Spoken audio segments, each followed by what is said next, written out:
ሰላም ጤና ይስጥልን አድማጭ ተመልካቾቻችን ህዳር 25 2018 ዓ.ም ዕለታዊ መረጃዎችና ዘገባዎችን ይዤ መጥቻለሁ። መረጃና ዘገባዎችን እየተከታተላችሁ አብራችሁ እንድትቆዩ ነው በአክብሮት የምጋብዛችሁ።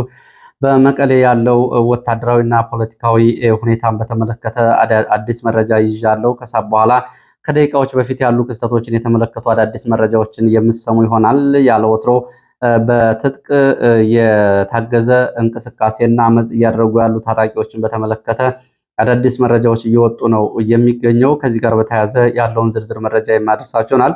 በጠዋቱ የመረጃ ጊዜያችን እንግዲህ በትግራይ ባለው ታጣቂዎቹ ከግዳጅ ቀጠናቸው መውጣት መቀሌ ከተማን ሞርተር፣ ላውንቸር እንዲሁም ደግሞ ዲሽቃና ብሬን በመታጠቅ ወደ ከተማ መግባታቸው መገለጹና ይሄ ከዚህ ጋር በተያያዘ በአንዳንድ የከተማው አካባቢዎች አጠቃላይ እንቅስቃሴዎች መቆማቸው ጭምር ሲገለጽ ነበረ። እንደውም አንድ ቦታ ደግሞ የመሳሪያ ግምጃ ቤት ተሰብሮ ታጣቂዎቹ መሳሪያ ያለው ከተማ ወጣቶች ጭምር እንደዚሁ ማስታጠቃቸውም ጭምር የሚገልጽ መረጃ ወጥቷል። ይሄ እንግዲህ ወደ የት እየሄደ ነው የሚለው ጉዳይ ባለበቱ ነው። ከአርሚ 31 ባሻገር የአርሚ 22 አባላትም እንደዚሁ አድማና መጹን ተቀላቅለው ነበረ።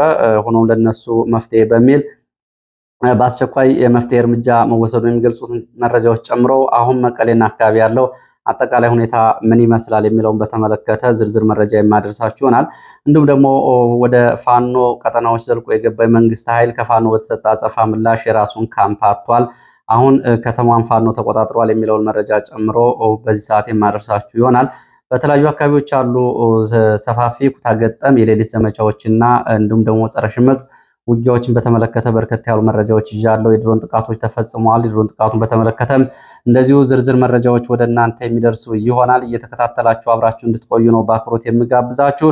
እንግዲህ የተለያዩ መረጃዎች ይዣለሁ። አብሮ መቆየት ብቻ ነው የሚጠበቅባችሁ። በአማራ ክልል ያለውን አጠቃላይ የውሎ ሁኔታ በተመለከተ በዚህ ሰዓት ባጭሩ በደቂቃዎች ውስጥ አጠቃላይ የውሎ መረጃ ዝርዝር ዘገባዎችን የምትከታተሉ ይሆናል።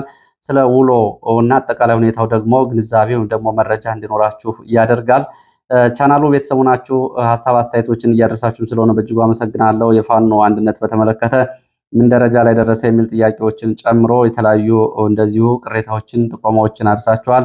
በእጅጉ አመሰግናለሁ። እንግዲህ ዛሬ ከያዝኳቸው መረጃዎች መካከል በአማራ ክልል 3ኛ ዓመቱን የያዘውን ጦርነት ተከትሎ በሚሊሻ ስምሪት ወስዶ በተለያዩ ግዳጆች እየተሳተፈ ይገኛል። በሚሊሻ ላይ የሚደርሰው ጉዳት እንዳለ ሆኖ ሚሊሻም እንደዚሁ በዘፈቀደ በወጣቶች ላይ የሚፈጽመው ግድያ እንግዲህ አንዱና መነጋገሪያ ጉዳይ ነው።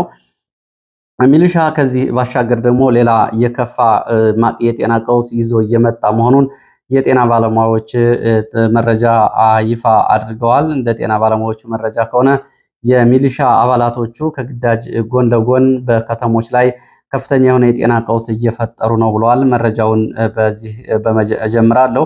እንግዲህ ያስኳቸው መረጃዎች በዚህ ነው የምጀምረው። በነገራችን ላይ ከዛ በፊት አንድ የወጣ መረጃ አለ። ከደቂቃዎች በፊት የአማራ ሚዲያ ኮርፖሬሽን የአማራ ፋኖ ህዝባዊ ድርጅት እና የአማራ ክልል መንግስት ስምምነት ላይ ደርሰዋል በሚል በዚህ ስምምነት ኢጋድ እንዲሁም ደግሞ አፍሪካ ህብረት አደራዳሪ ሆነው እንደነበር ይገልጽና በአረጋ ከበደና በመቶ አለቃ ማስረሻ ሰጤ አማካይነት ስምምነቱ መፈረሙን ይገልጻል። ከዚህ ጋር በተያያዘ እንግዲህ ቀደም ብሎ የአማራ ፋኖ ህዝባዊ ድርጅት መሪዎች በዚህ ጉዳይ ላይ ቃለ ምልልስ ማድረጋቸው ይታወቃል። ከአንድ ቀን በፊት በዚህ ቻናል ላይም እንደዚሁ ጉዳዩን በተመለከተ የሰጡትን ምላሽ ልትከታተሉ ትችላላችሁ። አሁን በዚህ ጉዳይ ላይ የድርጅቱ አመራሮች የሚያስተላልፏቸው መግለጫዎች ወይም ደግሞ ሀሳቦች ካሉ በሚል ደውዬ ነበረ። ሁሉም አሁን ስልክ በዚህ ሰዓት አልመለሱም። እንደተመቻቸውና ሁኔታዎች እንደፈቀዱ በጉዳዩ ላይ ማብራሪያ እንዲሰጡ ጠይቃለሁ። እንግዲህ በዚህ በኩል ኢጋድም አፍሪካ ህብረትም በማደራደር ነው ይሄንን እያደረጉት የሚል መረጃ ዘገባ ነው እየወጣው። ለማንኛውም በጉዳዩ ላይ እንግዲህ ከዛ ቀደም ብሎ በኢንጂነር ፋኖ አሻግሬና ፋኖ እንደዚሁ ጌታ አስራደ በአንከር ሚዲያ ሌሎች ደግሞ ሁለት የነሱ ድርጅት አመራሮች በዚህ በኢትዮ ፎከስ ሚዲያ ቀርበው ስለ ጉዳዩ የሰጡትን ማብራሪያ ልትከታተሉ ትችላላችሁ። እስከዛው ድረስ መንግስት ግን ይህንን በአውጥቶ መረጃ ይፋ አድርጓል። ለማንኛውም በጉዳዩ ላይ የሚሉት ነገር ካለ የሚካተት ይሆናል። ወደ የሚሊሻ አባላት በአማራ ክልል የጤና ቀውስ እየፈጠሩ ነው የሚለውን መረጃ ላስከትል። የሚሊሻ አባላት በአማራ ክልል የኤችአይቪ ቫይረስ ስርጭት እንዲባባስ እያደረጉ መሆኑን ነው መረጃዎቹ እየጠቆሙት። የሚሊሻ አባላቱ ለወታደራዊ ግዳጅ በሚል ከተለያዩ ገጠራማ አካባቢዎች ተሰባስበው በትልልቅ ከተሞች ስምሪት ካደረጉ እንግዲህ 3ኛ ዓመት ይዘዋል። ይሄ እየሆነ ባለበት ሁኔታ በከተሞች የኤችአይቪ ቫይረስ ስርጭትን እያስፋፉ እንደሆነ የጤና ባለሙያዎች መረጃውን አድርሰዋል። የጤና ባለሙያዎች እንደሚሉት ከሆነ ሚሊሻዎቹ የተለያየ ባህላዊ እንዲሁም ደግሞ በጋብቻ ውጭ በተለያየ መንገድ ከሌሎች ሴቶች ጋር ግንኙነቶችን በመፍጠርና እንግዲህ በዘልማድ ቅምጥ፣ ጉልት፣ ውሽማ በሚሉ የትዳር ውጭ በሚደረጉና በሚፈጠሩ መስተጋብሮች አማካይነት ከበርካታ ሴቶች ጋር በሚያደርጓቸው ግንኙነቶች የኤችአይቪ ቫይረስ በፍጥነት እያዛመቱ ነው ብለዋል። በገጠር ህጋዊ ሚስት ያሏቸው እነዚህ ሚሊሻዎች ወደ ከተሞች በመግባት ባለፉት 2 ዓመታት በከፍተኛ ደረጃ ይህንን እያደረጉ ነው። ጉዳዩ አነጋጋሪና አስደንጋጭ አስነዋሪም ድርጊት ነው።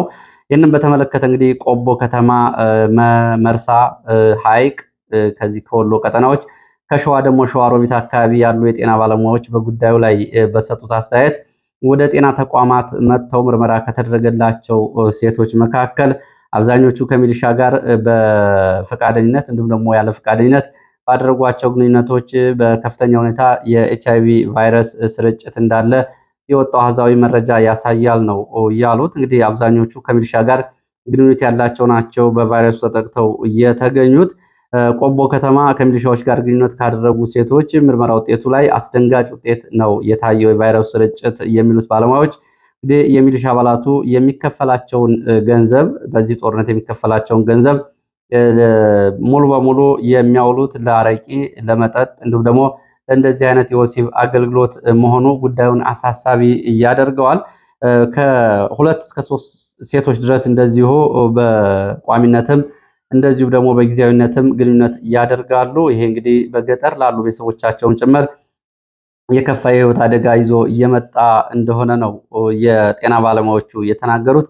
እንግዲህ ለቤተሰቦቻቸውም ጭምር ይሄ ከፋ አደጋ ነው። እንግዲህ ካሁን በፊት በመከላከያ በአድማ ብተና እንዲሁም በአጠቃላይ በመንግስት ወታደሮች የተፈጸሙ አስገድዶ መድፈርና ጉዳዮችን በተመለከተ ቢቢሲ ዘገባ ይዞ መውጣቱ ይታወቃል ከ5 ቀናት በፊት። አሁን ደግሞ እንግዲህ በዚህ በኩል ከሸዋሮቢት፣ ከመርሳ፣ ከቆቦ በተለይ ከቆቦ የተገኙ የጤና መረጃዎች ይህንን ነው የሚያሳዩት። በከፍተኛ ሁኔታ በሽታውን ሚሊሻዎች እያዛመቱ ነው። ይህ እንግዲህ በጥይት ከሚገድሉት ባሻገር በትውልድ ላይ በራሳቸውን ቤተሰብ ላይ ይህንን እያደረሱ ነው። ይሰክራሉ፣ ይጠጣሉ፣ እንደዚሁ ጥይት ይተኩሳሉ፣ እያስፈራሩ በጠመንጃ ይህንን አይነት እንደዚሁ አስገድዶ መድፈር እንዲሁም ደግሞ በገንዘብ እያባበሉ በጦርነቱ ምክንያት ከትምህርት ውጭ የሆኑ ልጆችና ታዳጊዎችን ጭምር ለዚህ አገልግሎት እየዋሉ ነው የሚለው እንግዲህ መረጃው። ወደ ሌሎች መረጃዎች እሄዳለሁ። ሌላው መረጃችን ሰሜን ወሎ መረጃ እንግዲህ ወደ ሰሜን ወሎ የሚወስደን ነው። በሰሜን ወሎ ዳውንት ወረዳ ጋግቢያ 010 ተብሎ የሚጠራው ቀበሌ የድሮን ጥቃት መፈጸሙን የሚገልጽ መረጃ ነው የወጣው። ዛሬ ህዳር 25 2018 ዓ.ም ረፋድ ላይ በሰሜን ወሎ ዳውንት ወረዳ ቀበሌ 10 ጋግቢያ እየተባለ በሚጠራው ቦታ የድሮን ጥቃት ተፈጽሟል። በተፈጸመው የድሮን ጥቃት በሰዎች ላይ ምንም አይነት የደረሰ ጉዳት የለም ብለዋል የመረጃ ምንጮቹ። በዚህ የድሮን ጥቃት የፈጸመው የመንግስት ኃይል እግረኛውን ወደ አካባቢው ለማስገባት ነው። እግረኛው ወደ ዳውንት ኩርባ ጋግቢያ እንቅስቃሴ እያደረገ ባለበት ሰዓት ቀድሞ የድሮን ጥቃት ፈጽሟል። በድሮን ጥቃቱ እንግዲህ በንብረትና በሀብት ላይ የደረሰው ጉዳት እየተጣራ ነው። በሰዎች ላይ ግን የደረሰ ጉዳት የለም። ይሄ እንግዲህ ጥቃት የተፈጸመበት ቦታ የቀድሞ የአማራ ክልል ፕሬዝዳንት የነበረው በኋላ ውጭ ጉዳይ ሚኒስተር ከዛም የጠቅላይ ሚኒስተሩ የደህንነት አማካሪ የነበረው የቀድሞው የባለስልጣን የገዱ አንዳርጋቸው የትውልድ አካባቢ ነው። ዛሬ ድሮን ጥቃትና የእግረኛ ኃይል ስምሪት እየተደረገበት ተብሏል። እዚሁ ሰሜን ወሎ ተጨማሪ መረጃ ለማድረስ በሰሜን ወሎ መቄት ወረዳ ገረገራ ከተማ አቅራቢያ በተፈጸመ የደፈጣ ጥቃት ወታደራዊ ኪሳራ ደርሷል። ጥቃቱ በፓትሮል ላይ የተፈጸመ ነው ያሉት የመረጃ ምንጮቹ የአድማ ብተና አባላት ከገረገራ ከተማ ወደ ጋሸና እንቅስቃሴ ሲያደርጉ ሲሲጂ ተብሎ የሚጠራው ቦታ ላይ ነው የደፈጣ ጥቃት የተፈጸመው። ፓትሮል ላይ በተፈጸመ ደፈጣ ጥቃት 9 የሚደርሱ የአድማ ብተና አባላት ሙትና ቁስለኛ ሆነዋል። ወደ ጋሸና ለወታደራዊ ስምሪት እንቅስቃሴ ላይ በነበሩበት ሰዓት ነው ረፋድ ላይ ጥቃቱ የተፈጸመው። ወደ ምዕራብ ወሎ ስንሄድ በምዕራብ ወሎ ሰሞኑን የአማራ ፋኖ ብሔራዊ ኃይልና የአማራ ፋኖ ህዝባዊ ድርጅት የፋኖ ኃይሎች በጋራ ለሁለት ቀናት ውጊያ ማድረጋቸው እና ውጊያ ባደረጉባቸው ቀጠናዎች 3 ቦታዎችን ፋኖ መቆጣጠሩን የሚገልጹ መረጃዎች ወጥተዋል። ለዘመቻ በሚል የመንግስት ኃይል ስምሪት የወሰደባቸው ቴርቴራ፣ ኮርኬ እና የዘመቻው ዋና ማዕከል የሆነው ደገር ከተማን ጨምሮ ፋኖ እነዚህን ቦታዎች መልሶ ተቆጣጥሯል። በጋራ በተደረገው ዘመቻ በመንግስትም በፋኖ እንዲሁም ደግሞ በሲቪሊያን ላይ የደረሰው ዝርዝር ጉዳት ግን በውል አልታወቀም።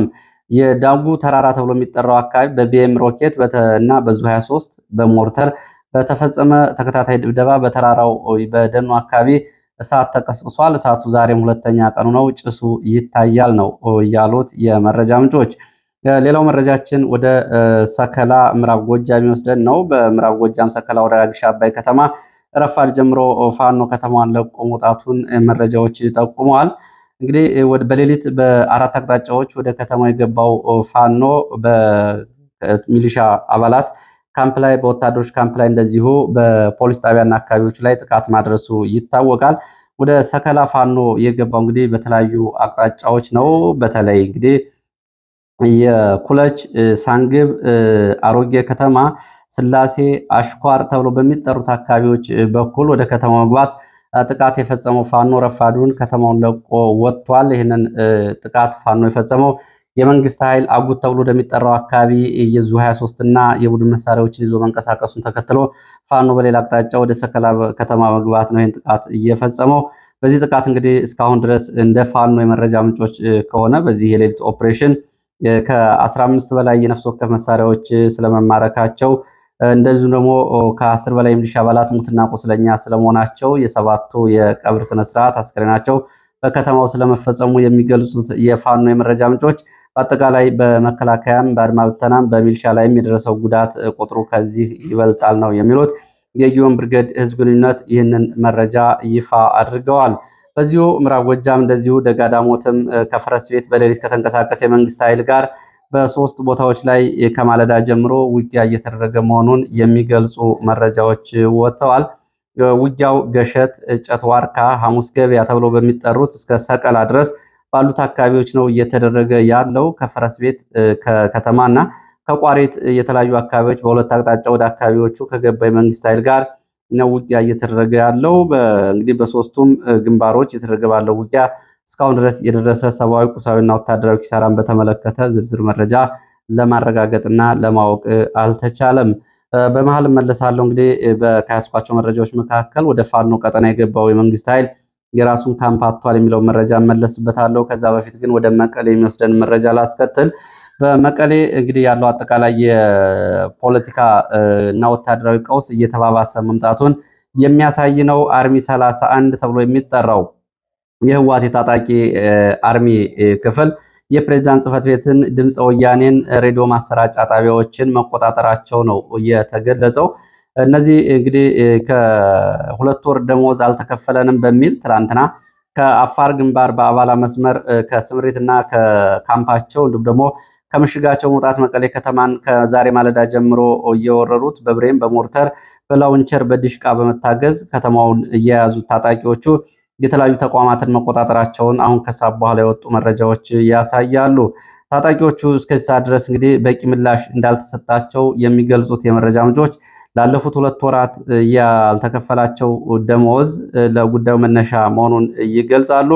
እንግዲህ ይህንን በተመለከተ ላለፉት 2 ወራትም በትግራይ በተለያዩ አካባቢዎች ታጣቂዎች ተመሳሳይ አድማ፣ ሰልፍ፣ ተቃውሞ፣ መንገድ መዝጋትን የመሳሰሉ የተቃውሞ ስልቶችን ተግባራዊ ሲያደርጉ ቆይተዋል። አሁን ግን ለየት የሚያደርገው የዛሬው ታጣቂዎቹ አርሚ 31 የሚባሉት ከነሙሉ ትጥቃቸው ወደ ከተማው በመግባት ነው። እንግዲህ በከተማው የተለያዩ አካባቢዎች አመፅና መንገዶችን በመዝጋት ጭምር ቢሮዎችን መቆጣጠራቸው እየተገለጸው። በዚህ ላይ እንግዲህ የህወሓት ታጣቂዎች ደሞዝ አልተከፈለንም፣ ጥቅማ ጥቅም አልደረሰንም በሚል የሚያደርጉት ተቃውሞ ላይ እንግዲህ የፌዴራል መንግስት 2 ተግባራትን ማከናወኑ ደግሞ ጉዳዩን አሳሳቢ ያደርገዋል። አሁን ህወሓት የህዝብ እንዲሁም ደግሞ የመንግስት ሰራተኛ የታጣቂዎቹንም ጥያቄ እንዳይመልስ የበለጠ የፌዴራል መንግስቱ አጣብቂኝ ውስጥ የሚከተውን ውሳኔ ወስኖበታል። አንደኛው ከባለፈው ጥቅምት ጀምሮ በትግራይ ያለው የድጎማ በጀት ሙሉ በሙሉ ታግዷል በፌዴራል መንግስት። ሁለተኛ ደግሞ ከትላንት ጀምሮ ደግሞ እንግዲህ ህወሓት በትይዩ የገቢ ምንጭ የሚያገኝባቸው የነበሩና የህወሓት ድርጅቶች የሚባሉት ኢንዶመንት እነዚህ እንግዲህ 17 ድርጅቶች ከትላንትና ከሳብ በኋላ ጀምሮ ሙሉ በሙሉ የባንክ ሂሳቦቻቸው እንዳይንቀሳቀሱ ታግደዋል። ይሄ ጉዳይ እንግዲህ ታጣቂዎቹ ወደፊት የሚያቀርቧቸው ጥያቄዎችን የመንግስት ሰራተኞች የሚያቀርቧቸውን ጥያቄዎች ያባብሳል ነው የተባለው። ከዚህ ጋር በተያያዘ እንደዚሁ ተጨማሪ መረጃዎች ከመቀሌ ወጥተዋል። ከመቀሌ ዘግይተው የወጡ ተጨማሪ መረጃዎች እንግዲህ ታጣቂዎቹ ታጥቀው የሚንቀሳቀሱ ታጣቂዎች የትግራይ ቴሌቪዥን ቢሮን የትግራይ ኤፍኤም መቀሌ ኤፍኤም ማለት ነው ድምፀ ወያኔን እንደዚህ ተቆጣጥረዋል። በዚህ ምክንያት የቴሌቪዥንና የሬዲዮ ስርጭቶች ስለመቋረጣቸው ነው መረጃዎች የጠቆሙት። ጋዜጠኞችን በማስወጣት ነው እነዚህን የቴሌቪዥንና የሬዲዮ ማሰራጫ ጣቢያዎችን ታጣቂዎቹ የተቆጣጠሩት። ይህንን በተመለከተ እንግዲህ መቀሌ ተጨማሪ የአመፅ እንቅስቃሴዎች ያደረጉት አርሚ 22 ተብለው የሚጠሩት ሌሎቹ ታጣቂዎች ግን ደሞዝ ዛሬ ይከፈላቸዋል መባላቸውን ተከትሎ እንደዚሁ ተቃውሞውን አቁመዋል። የአርሚ 31 አባላት ግን እስካሁን ድረስ አመፃቸው እንደቀጠሉ የሬዲዮ ጣቢያዎችን እና የቴሌቪዥን ጣቢያዎችን እንደተቆጣጠሩና አጠቃላይ ከትግራይ የሚተላለፈው የቴሌቪዥን የሬዲዮ ስርጭት መቋረጡን ነው መረጃዎቹ የሚገልጹት። ይሄ ከደቂቃዎች በፊት ነው እየሆነው። ከዚህ ጋር በተያያዘ የአርሚ 31 አባላትን ለማነጋገር እንግዲህ ከህወሓት የፖለቲካና ወታደራዊ ክፍል 5 ኮሚቴ የተዋቀረ መሆኑን የመረጃ ምንጮቹ ይገልጻሉ። ከነዚህ መካከል በወታደሩ በኩል ጀኔራል ፍስሐ ኪዳኑ ወይም ደግሞ ጀነራል ፍስሐ ማንጁስ እንዲሁም ደግሞ ከህወሓት ደግሞ የህወሓት ጸሐፊ አማኑኤል አሰፋ የተወከለ ቡድን ያነጋግራቸዋል የተባለ ቢሆንም እስካሁን ድረስ ግን አላነጋግሯቸውም። የፕሬዝዳንቱን ጽህፈት ቤት የቴሌቪዥን ጣቢያዎችና የሬዲዮ ጣቢያዎችን እንደተቆጣጠሩ ናቸው ታጣቂዎቹ። እንግዲህ ህወሓት በትግራይ የተቀሰቀሰውን አመፅ መመለስ እንዳይችል ደግሞ እንግዲህ የፌዴራል መንግስቱ እያደረጋቸው ያላቸው ውሳኔዎች ደግሞ ጉዳዩን የበለጠ ያባብሱታል። የፌዴራል መንግስቱ እነዚህ ሁለት ውሳኔዎች ህወሓት እና የትግራይ ጊዜያዊ አስተዳደር ላይ ታጣቂዎቹ መንግስት ሰራተኞቹ አመፃቸውን እንዲቀጥሉ የሚያደርግ ነው። ህወሓት ደግሞ አጠቃላይ አባላቱን ዛሬ ስብሰባ ጠርቷል። ህወሓት ስብሰባ የጠራው እንግዲህ አንድ አይነት አቋም ለመያዝ በሚል ነው። የዞን፣ የክልል፣ የወረዳ አመራሮቹን እንዲሁም ደግሞ የሴቶች ሊግ፣ የወጣቶች ሊግ እና ሌሎች የህወሓት ደጋፊ ማህበራቶችን ስብሰባ ጠርቷል። ስብሰባው ዛሬ 10 ሰዓት በመቀሌ የህወሓት ጽህፈት ቤት በሚገኘው የሐውልቲ አዳራሽ ይደረጋል ተብሎ ነው እየተጠበቀ ያለው። ከዚህ ጋር በተያያዘ በተለያዩ አካባቢዎች የሚገኙ የታጣቂ ተሽከርካሪዎች ጭምር አባላት እንዲያጓጉዙ ትዕዛዝ መሰጠቱን ነው መረጃዎቹ የሚገልጹት። እንግዲህ ከህወሓት አንጻር ይሄ ነው ያለው መረጃ። ከሰዓት በኋላ ጉዳዩ እንግዲህ በአመፅ በተለያየ መንገድ ባለፈው እንደዚሁ ታጣቂዎች ዝም ብለው ነበር አደባባይ ሲወጡ የነበረው። አሁን ደግሞ መሳሪያ ይዘው ቢሮዎችን መቆጣጠር ጀምረዋል። ከዚህ ጋር በተያያዘ እንግዲህ የህወሓት ሁለቱ ክፍል የትግራይ ጊዜያዊ አስተዳደር የታደሰ ወረደ የሚመራው ጥያቄዎችን መመለስ አልቻለም በሚል በታደሰ ወረደ ላይ ሌሎቹ እንደነ ሞንጆሪኖ እና ወታደራዊ ቡድኑ እነ ጀነራል ፍስሐ ማንጁስ እና እነ ጀነራል ኃይለስላሴ የሚያደርጉት ቅስቀሳ ነው የሚሉም እንደዚሁ መረጃዎች ይወጣሉ። ለማንኛውም ትግራይ ያለው ሁኔታ ይህንን ይመስላል። ጀነራል ታደሰ ወረደ በዚህ ሁኔታ እያለ ግን የትግራይ እና እንዲሁም ደግሞ የህዝብ ጥያቄ አይመለስም በሚል እንደዚሁ ከጽምዶ ጋርም የጉዳይ መነሳቱን ጠዋት እንግዲህ በአክሱም አትርኖስ ሆቴል በነበረው ስብሰባ የነበረው መረጃ ወደ እናንተ መድረሱ ይታወቃል። ወደ ሌሎች መረጃዎች እቀጥላለሁ። ወደ ሌሎች መረጃዎች ሲቀጥል ወደ ራያ የሚወስደን መረጃን የማስከትለው በራያ የተለያዩ አካባቢዎች በራያ ቆቦና በራያ አላማጣ የተለያዩ አካባቢዎች ከባድ ውጊያዎች ሲደረጉ ውለዋል። በራያ እንግዲህ በሁለት ግንባሮች ከማለዳ ጀምሮ ከባድ ውጊያ ሲደረጉ ውለዋል። በውድ መሳሪያ የታገዘ ውጊያ ነው ሲደረግ የዋለው። መከላከያ በተለይ ከጥሙጋና ከዋጃ በመነሳት ወደ ገርደዩ እንዲሁም ደግሞ ወደ ጥሙጋ አርሴማ አካባቢ ያደረገውን እንቅስቃሴ ተከትሎ እስከ ረፋ ድረስ በዙ 23 በታገዘ ውጊያ ተደርጓል። የመንግስት ኃይል ከጮቢበር እና አባ እርጎ ተብሎ ከሚጠሩት አካባቢዎች የመካናይዝድ ድብደባ ሽፋን ሲያደርግ ነበር። እግረኛው እንግዲህ ወደ ገርደዩና አርሴማ የተንቀሳቀሰው የመንግስት ኃይል በፋኖ እንደዚሁ በሞርተር በድሽቃ ያለማቋረጥ አጸፋ ምላሽ ሰጥ አርፍዷል። ፋኖ እንግዲህ ይህንን በተመለከተ እስከ 6 ሰዓት ድረስ የነበረው ሁኔታ ይሄ ነበር የሚሉት የመረጃ ምንጮች፣ ከሰዓት በኋላ ግን ሁኔታው ተለውጧል። ገርደዩና ኩቢ ቀረንሳ ተብሎ የሚጠራው አካባቢ ሂዶ ዘልቆ የገባው የመንግስት እግረኛ ኃይል በፋኖ አጸፋ ምላሽ ከፍተኛ ጉዳት አስተናግዷል። የመንግስት ኃይል ወደኋላ እስከ ጥሙጋ ተክለ ሃይማኖት ጥሙጋ ከተማ ድረስ ወደኋላ ፈግፍጓል። መከላከያው ገርደዩን ኩቢ ቀርሳን ለቆ ወጥቷል። ወደ አርሴማ ጥሙጋ አፈግፍጓል። ፋኖም ተከትሎ ጥሙጋ ተክለ ሃይማኖት ከተማ ድረስ ዘልቆ ገብቷል። ጥሙጋ ሁለተኛ ደረጃ ትምህርት ቤት የመከላከያ ዋና ካምፕ በፋኖ ከበባ ውስጥ ገብቷል ነው የተባለው። መከላከያ ከራያ ቆቦ እና ከራያ አላማጣ ወደ አካባቢው በዙ 23 የታጠቀ ተጨማሪ ኃይል ከሰዓት በኋላ ማንቀሳቀሱን የዓይን እማኞች ገልጸዋል። አርሴማ ጸበል ተብሎ የሚጠራው አካባቢ በተለይ በተደረገው የጨበጣና የእጅ በእጅ ውጊያ ከፍተኛ ሰብአዊ፣ ቁሳዊ ጉዳት ደርሷል። የደረሰው ጉዳት ግን በዝርዝር አልታወቀም። እንግዲህ ራያ ቀጠና ያለውን ሁኔታ የተመለከተ መረጃ ነው። ወደ ማዕከላዊ ጎንደር የሚወስደን መረጃ አስከትላለሁ። በማዕከላዊ ጎንደር አላፋጣ፣ ቁሳ፣ አጸደ ማርያም፣ ቋራ፣ ደለጉ አካባቢዎች ሰፊ ወታደራዊ ዘመቻና ስምሪት መደረጉን የወጡ መረጃዎች ያሳያሉ። በተለይ እንግዲህ ከጎጃም አቸፈር አካባቢ እንዲሁም ደግሞ ከቋራ ከምዕራብ ጎንደር እንዲሁም ደግሞ ከማዕከላዊ ጎንደር ካለፋ ወደ ማዕከሉን ሻውራ ወይ ደግሞ ጣቁሳን አድርጎ ነው ሰፊ ስምሪትና ሰፊ እንቅስቃሴ የተደረገው። በዚህም እንግዲህ በተለይ አጸደ ማርያም አካባቢ ከፍተኛ ውጊያ መደረጉን የሚገልጹ መረጃዎች ወጥተዋል። ፋኖም እንግዲህ ለዚህ ያጸፋ ምላሽ ከመደበኛ ውጊያ እስከ ደፈጣ ውጊያዎች ድረስ ማድረጉን የሚወጡ መረጃዎች ያሳያሉ። በተመሳሳይ በዚሁ በደቡብ ጎንደር ደግሞ እና በበለሳማ አዋሳኝ አካባቢዎች ባጃ ተብሎ የሚጠራው አካባቢ ትናንት በአምስት አቅጣጫ ወደ ሚካኤል ደብር ከገባው የመንግስት ኃይል በተለይ ባጃ ተብሎ የሚጠራው አካባቢ ሰፍሮ በሚገኝ የመንግስት ኃይል ላይ ድንገተኛ ጥቃት ተፈጽሟል። በካምፑ ላይ በተፈጸመ ድንገተኛ ጥቃት ወታደራዊ፣ ሰብአዊ፣ ቁሳዊና እንደዚሁ ደግሞ ማቴሪያላዊ ኪሳራ መድረሱን የወጡ መረጃዎች ያሳያሉ። ለዚህ ሰዓት እንግዲህ ከተለያዩ አካባቢዎች ያሰባሰብኳቸው የግንባር መረጃዎች እነዚህን ነው የሚመስሉት። ስለተከታተላችሁ በእጅጉ አመሰግናለሁ። በሌላ ተመሳሳይ መርሃ ግብር እስከምንገናኝ ድረስ ሁልጊዜም ቻናሉን ሰብስክራይብ እያደረጋችሁ ለሌሎች ወዳጅ ዘመዶቻችሁ እያስተዋወቃችሁ እንዲሁም ደግሞ ሀሳብ አስተያየት ቢኖራችሁ ጥቆማ ዜናችን@gmail.com ላይ እያደረሳችሁ ስለሆነ በእጅጉ ነው የማመሰግነው። እንግዲህ ቻናሉን ለሌሎቹም በማስተዋወቅ ሌሎቹም ቤተሰብ እንዲሆኑና መረጃዎች እንዲደርሷቸው እናንተም በማስተዋወቅ ያደርጋችሁት ላለው አስተዋጽኦ በእጅጉ አመሰግናለሁ። መረጃው ለብዙዎቹ ተደራሽ እንዲሆን ሰብስክራይብ ማድረግ እንዲሁም ደግሞ የደወል ምልክቱን መጫን አትርሱ። ባሏችሁ ማህበራዊ ሚዲያዎችም በመጠቀም ታስተዋውቁ ትችላላችሁ። ለነበረን ቆይታ አመሰግናለሁ። መልካም ጊዜ